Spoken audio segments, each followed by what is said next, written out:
Bueno, pasamos a la última exposición de hoy. Vamos a presentar a Matthew Karuch, que tiene un doctorado en la Universidad de Chicago, obtenido en 1997, es profesor de Historia Moderna de América Latina, ha publicado numerosos trabajos en revistas académicas y partes de libros, y además vamos a mencionar solamente el último libro que tenemos registrado aquí, que es Músicos en Tránsito, la globalización de la música popular argentina, que según el registro que tengo es de 2019. El trabajo que nos va a presentar hoy Matthews es Cosmopolitismo Populista de Leonardo Fabio, Música y Cine en la Primavera Camporista. Bueno, muchísimas gracias por tu participación. Bueno, muchas gracias. No sé si me escucha, ojalá que sí. Y bueno, quería agradecer, como todos, a Matías por la invitación y a Carolina también. Y ha sido un lujo poder escuchar a Oscar, un gran viejo amigo, y a Omar por la primera vez. Lo que voy a presentar ahora es un texto que recién escribí, así que es bien nuevo y cualquier sugerencia o comentario sería bienvenido. Y en realidad forma parte de un capítulo que toma Leonardo Fabio, al lado de César Luis Menotti, como dos figuras para analizar la cultura de masas del año 1973. Bueno. Los primeros meses, también quería pedir disculpas por no haber hecho ninguna presentación o PowerPoint. Lástima. Los primeros meses del año 1973 constituían un momento de optimismo para muchos argentinos. Con el regreso de la democracia, la elección de Héctor Cámpora, muchos sectores que no apoyaban ni la guerrilla ni la dictadura empezaban a creer que el país podía salir del ciclo de violencia política en que estaba metido desde fines de los 60. Paradójicamente era el peronismo el movimiento político más polarizador de la nación que ahora unificaba el país. El entusiasmo para el peronismo y las esperanzas para el futuro se veían por todo el espectro de la cultura de masas. Para mencionar un ejemplo, en junio, Palito Ortega mostró su optimismo en vísperas de la vuelta definitiva de Perón con la canción Yo tengo fe. Los sentimientos inofensivos de Ortega representaban un consenso amplio y optimista.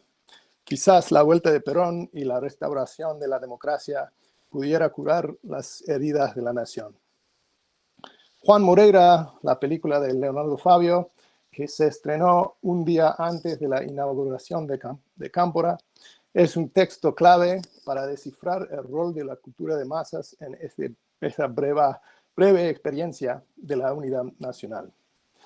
La película fue un tremendo éxito, alcanzando un público de millones y recibiendo reseñas entusiastas de los críticos que normalmente desdeñaban el cine comercial.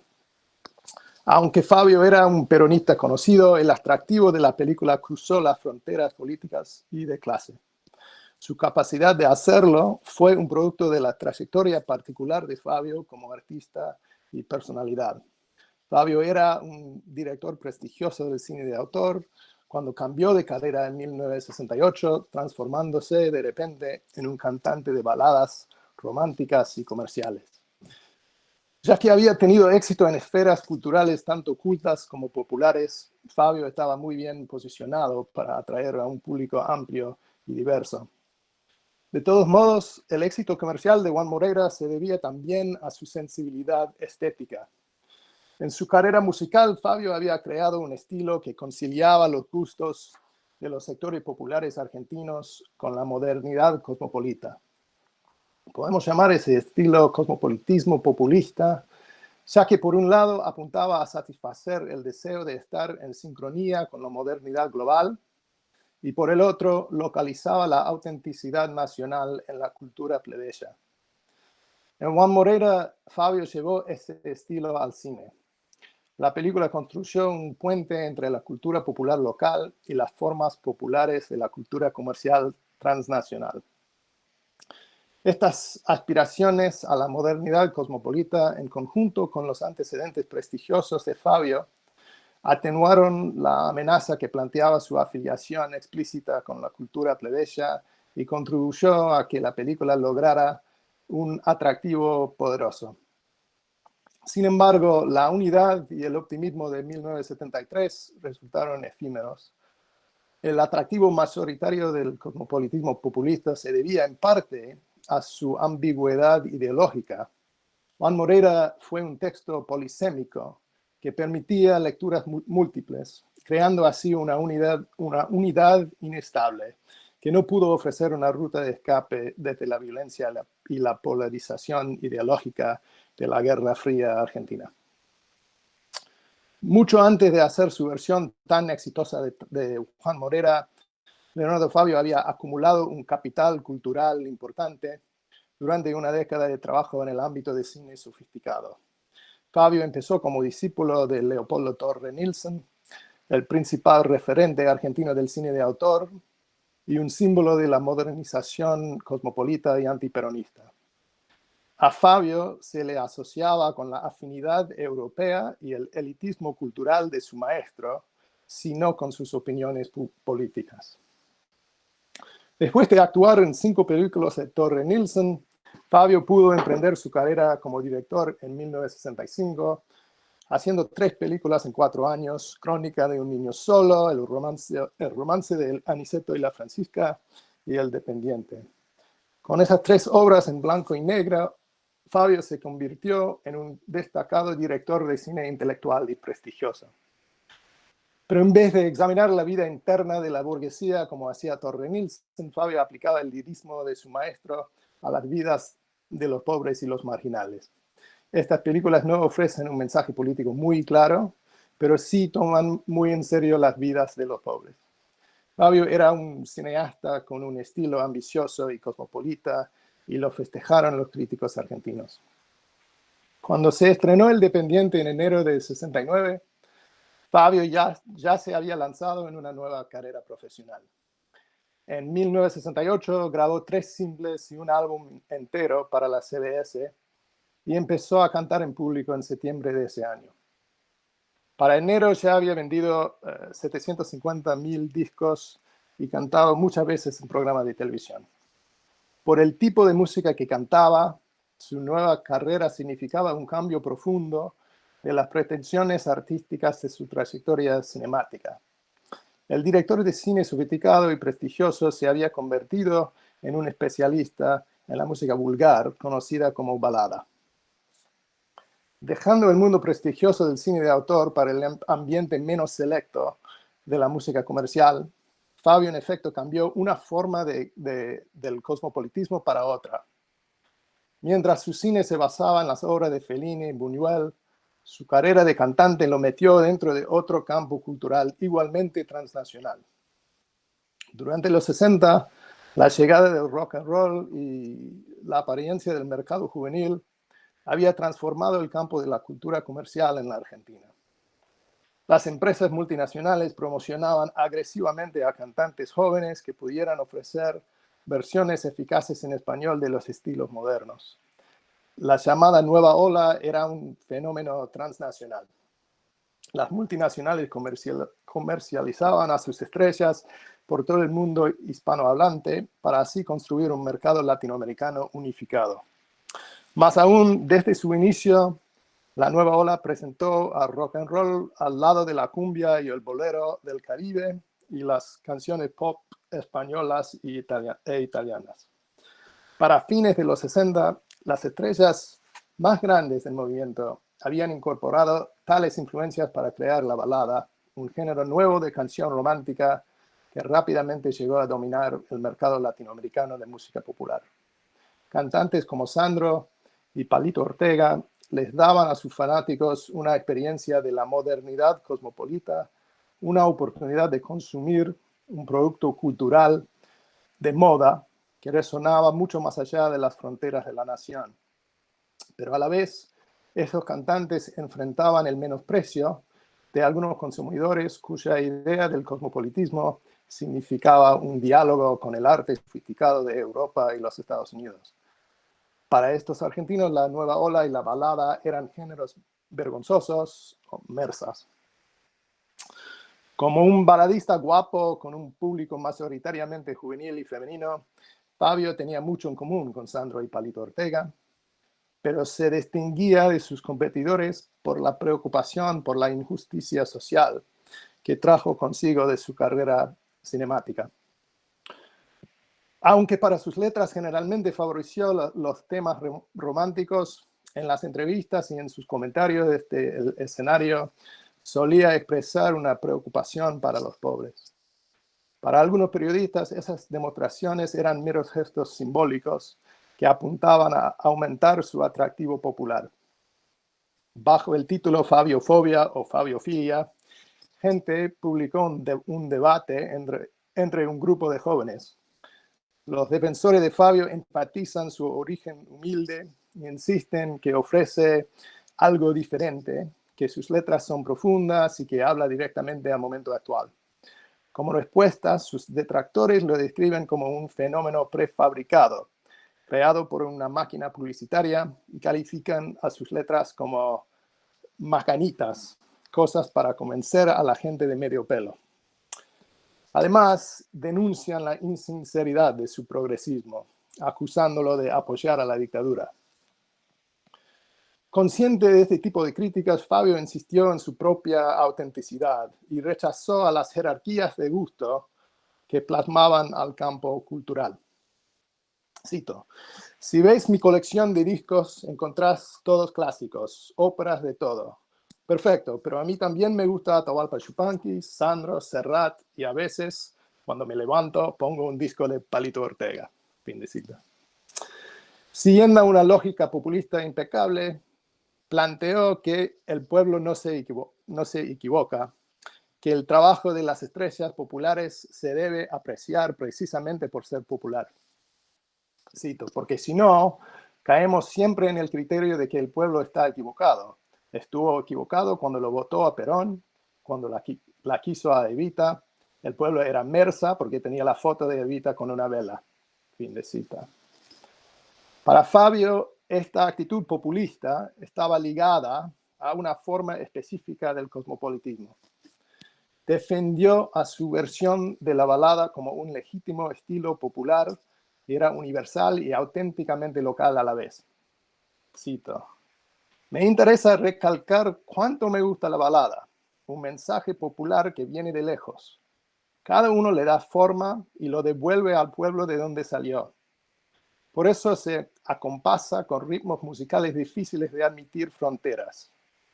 Las mías son nacionales por la letra, que capta una modalidad argentina, sentimental, yo diría casi tanguística. No pretenden la protesta, no quieren la trascendencia. Son poesía a nivel popular, sin trampa ni demagogia, el diálogo con la juventud en palabras que se entienden hasta sin cantarse". Fin de cita. Esta explicación conciliaba los orígenes transnacionales de la balada con su capacidad de expresar una modalidad argentina. En vez de un producto extranjero y comercial que alejaba a los fanáticos argentinos de sus tradiciones musicales, la balada era un lenguaje accesible a todos, que los argentinos podían llenar con su propia sensibilidad. Aun cuando Fabio abrazaba los gustos incultos de la mayoría, su fama de artista seria dio credibilidad a la idea de que era algo más que un cantante comercial, que sus letras eran poesía y su música un arte antiguo. Por lo tanto, a diferencia de Palito Ortega y Sandro, era más difícil desestimar a Fabio como mersa. Es más, el prestigio que había logrado en el cine hacía que su afiliación con la cultura popular pareciera una elección deliberada y le confería un marcado significado político. Fabio ofrecía un cosmopolitismo populista que apoyaba el deseo popular de estar al tanto con las corrientes culturales internacionales, a la vez que afirmaba expresar la identidad nacional. Este cosmopolitismo populista se oía en sus canciones. En Ding Dong, Fabio canta desde la perspectiva de un hombre que coquetea con una mujer con gustos contrarios. Si ella dice que The Bee Gees, yo digo The Tremolos. Si ella dice que los Beatles, yo digo The Rolling Stones. Por supuesto que la pareja también discrepa sobre los cantantes nacionales. A él le gusta Palito Ortega, pero ella prefiere a Fabio. La canción demuestra un aspecto clave del atractivo de Fabio. Gracias a su trayectoria en un arte más prestigioso y asociado con la sofisticación europea, prometía una balada sin estigma que era tan actualizada que el rock británico más reciente. Según gente, cito, ofrecía un clima distinto, una letra menos conformista, empalagosa, algo de profundidad, fortaleza y olor a cosa nuestra. Fin de cita. Resulta difícil encontrar la profundidad y el anticonformismo o la idiosincrasia argentina en canciones como Ding Dong o Fuiste Mía un verano. Pero gracias a su imagen, Fabio prometía sortear lo que parecían grietas profundas en la cultura argentina. Fabio era peronista comprometido y a partir de 1972 conocido. El año siguiente, mientras Ortega expresaba el entusiasmo popular para el renacimiento político de Perón con Yo tengo fe, Fabio hizo su propia contribución al género Estoy orgulloso de mi general. El peronismo de Fabio se basaba en un apego emocional al pueblo y la empatía para los que sufren. En la letra afirmó que si un niño llora, me pongo a llorar. Así, Fabio abrazaba un peronismo casi apolítico, con raíces en valores morales universales. La contribución más importante de Fabio a este momento decisivo fue Juan Morera, película que marcó su retorno como director de cine. Durante los meses en que los argentinos experimentaban el optimismo triunfante del mandato breve de Cámpora y el siguiente descenso vertiginoso hacia la polarización y la violencia política, millones de ellos colmaron los cines para ver la película de Fabio. Ampliamente apreciada por su relevancia al momento actual, Juan Morera logró unificar a los argentinos, sobrepasando las líneas de ideología, generación y clase, por medio del mismo cosmopolitismo populista que Fabio había articulado en su carrera de cantante. Juan Morera se inscribe dentro de un boom de películas históricas y nacionalistas ambientadas en el campo argentino durante el siglo XIX, un boom lanzado precisamente por Torre Nilsson, que hizo su versión de Martín Fierro en 1968. Era un género que le ofrecía a Fabio una manera de volver al cine sin perder su público masivo y su estilo populista. Su versión de Juan Morera profundizó el mensaje populista implícito en la historia del gaucho rebelde. En comparación con Torre Nilsson, Fabio se enfocaba menos en los aspectos folclóricos de la vida del gaucho y más en sus intentos de lidiar con un sistema político corrupto. Si bien en la versión original de Gutiérrez, Morera es un gaucho pacífico, contento e independiente que solo se lanza a la criminalidad cuando es la víctima de un estado caprichoso, al Morera de Fabio lo persiguen por ser de clase bajo, alguien que cuida ganado ajeno. Su persecución, de hecho, empieza cuando enfrenta a un grupo de políticos soberbios afiliados con el Partido Nacionalista de Mitre. Para Fabio, Morera es una suerte de bandido social, un héroe popular cuyas proezas se celebran en canciones y cuentos. En los diarios, la publicidad para la película le dio forma explícita a este mensaje. Su voz es un grito que clama justicia. De esta manera, la película construye una oposición clara entre el pueblo y sus opresores. Un binarismo moral que se ve especialmente en la representación de los indígenas. Si bien en la novela Morera lucha contra los indios, en la película le dan refugio y él se expresa específicamente sobre las injusticias que padecen. Por su binarismo moral, la película de Fabio se encuentra dentro de la tradición del melodrama popular. Este aspecto debe haber atraído al público popular, pero también permitía la expresión de ciertos mensajes políticos. Por medio del estético melodramático, Fabio había creado una película que resonaba con elementos claves dentro del peronismo en el momento preciso en que el movimiento experimentaba su resurgimiento. Fabio indudablemente creía que su Juan Morera se adaptaba al momento. Como dijo a un periodista durante la filmación, el pueblo está buscando hombres nuevos, hombres como Morera, capaces de rebelarse contra lo corrompido. Y Héctor Cámpora parecía estar de acuerdo. En su discurso inaugural, Cámpora felicitó a la juventud que supo responder a la violencia con la violencia y oponerse con la decisión y el coraje de las más vibrantes epopeyas nacionales a la pasión ciega y enfermiza de una oligarquía delirante. Cámpora parecía aludir a la película de Fabio cuando celebró a la juventud que había liderado la resistencia a la dictadura. Aún así, el éxito taquillero de la película indica que su representación de la rebelión depurativa atraía a un público amplio que no se reducía a la izquierda militante. Además de su mensaje populista, Juan Morera ofrecía una versión bastante cosmopolita del nacionalismo cinemático en boga. Tal como lo hizo con sus baladas, Fabio ofreció a los consumidores argentinos un producto cultural actualizado, en diálogo con las tendencias modernas internacionales. Con un presupuesto importante y filmando en colores, Fabio quería que su Juan Morera fuera accesible a la comprensión masiva. Y como bien lo sabía, las masas argentinas se acostumbraban a ver películas de Hollywood, entre otras. Como ha señalado Aguilar, cito Gonzalo Aguilar, ir a ver Juan Morera era como asistir a un western, pero nacional.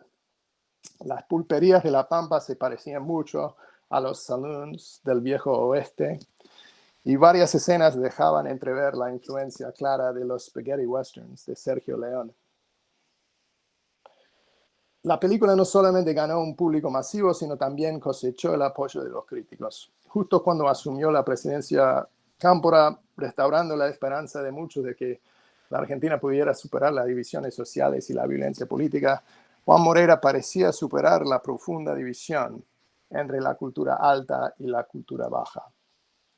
Sin embargo, el mensaje político de la película no era tan claro.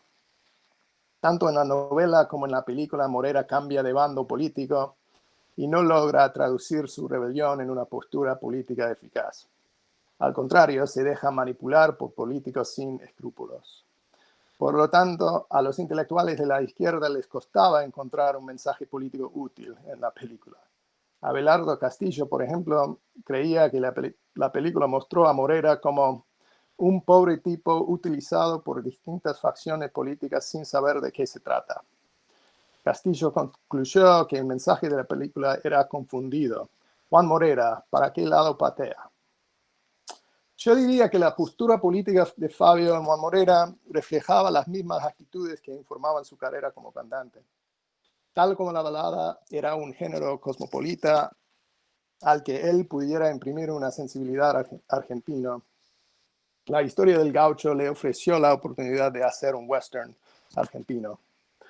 En los dos casos, el mensaje que quería transmitir no se expresaba en una declaración explícita de principios políticos, sino en lo que él llamaba poesía a nivel popular.